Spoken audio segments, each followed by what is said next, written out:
La Gran Via tallada i el Passeig de Gràcia sense ni un cotxe. La mobilitat a la ciutat de Barcelona va començar a dificultar-se sobre 5:15 a causa de la manifestació multitudinària que havien convocat els principals sindicats. Barcelona amb serveis mínims i, segons els organitzadors, tot un èxit. Avui els metros, els autobusos anaven mig buits, els serveis mínims que ja eren molt mínims, i avui la manifestació al Passeig de Gràcia està sent una gran manifestació.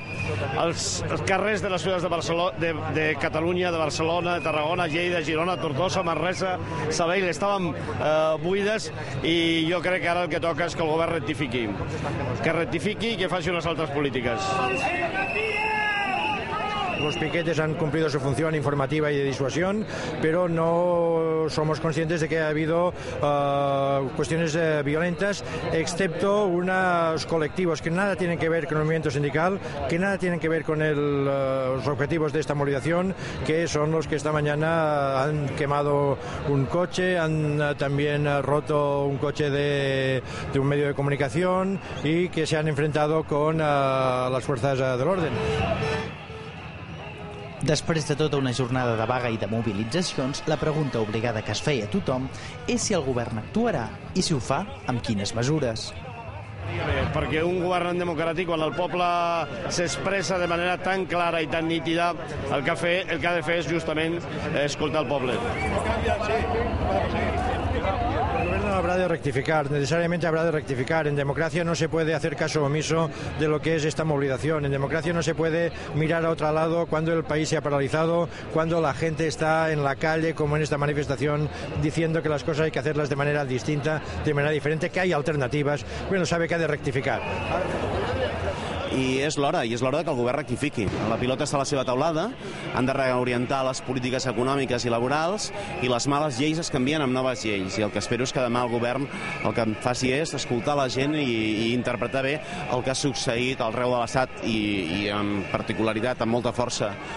La jornada de vaga es va desenvolupar amb relativa normalitat, llevat els múltiples incidents que es van produir a les principals capitals de l'Estat. A Barcelona, un grup d'antisistemes va causar forts aldarulls al llarg de la Gran Via, destrossant diversos locals i obligant els botiguers que tenien obert a tancar o refugiar-se a l'interior. Respecte a aquests incidents, els sindicats els condemnen i se'n desentenen completament. I felicitar-vos per l'èxit de la mateixa. És un moment important i decisiu. És un moment en el qual es posen en joc moltes coses que ha costat molts anys aconseguir i que en un moment determinat es perden, i més que es perden, el fet de no mobilitzar-se, a més, suposaria gairebé permetre que la piconadora, que el rodillo seguís endavant.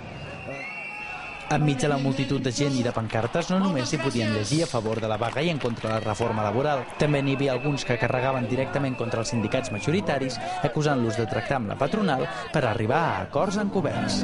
Nosaltres entenem que la protesta de la Comissió UGT és una impostura que durant anys i anys han encobert retallades de drets socials i laborals, i nosaltres el que defensem o el que entenem és un model de sindicalisme associat a les decisions no burocràtiques, on els treballadors, on qui treballa decideix, i on també aturats, jubilats també siguin partícips d'una societat que en el model econòmic actual neoliberal, en el qual algun d'aquests grans sindicats van recolzar mesures com la Constitució Europea, fins ara no se n'han preocupat.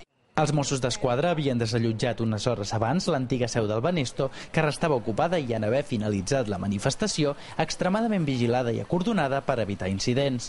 A la plaça Catalunya encara s'hi podien veure un cop la gent va començar a dissoldre's, petits aldarulls provocats per persones aïllades que, sense tenir cap relació amb la protesta, aprofitaven per cometre actes incívics. Un cop finalitzada la manifestació que constituïa l'acte més important de la vaga general d'avui, és el moment de fer balanç.